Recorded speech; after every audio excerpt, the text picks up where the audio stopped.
Gina Carano has thanked Elon Musk for funding her discrimination and wrongful termination lawsuit against Disney and Lucasfilm.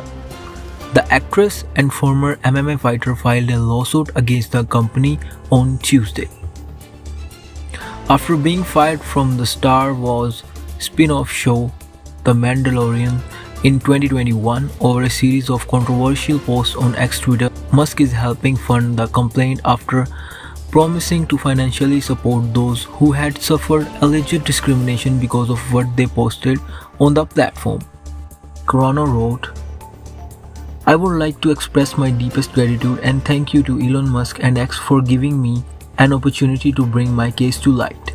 The actress who played Cara Dune in the show claimed that she never compared Republicans to Jewish people during the Holocaust and insisted she was the target of a smear campaign. "The truth is I was being hunted down for everything I posted to every post I liked because I was not in line with the acceptable narrative of the time.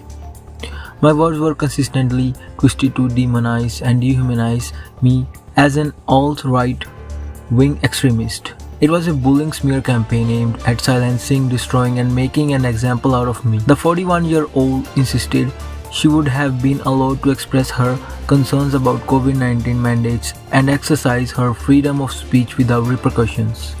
"It has been difficult to move forward with the lies and labels stuck on me, backed and encouraged by the most powerful entertainment company in the world. I am grateful someone has come to my defense in such a powerful way and look forward to clearing my name." Carano is seeking at least $75,000 USD and punitive damages, as well as a court order forcing Lucasfilm to recast her in the show. In a statement, ex-head of business operations Joe Bernard said they were proud to support Carano's legal action.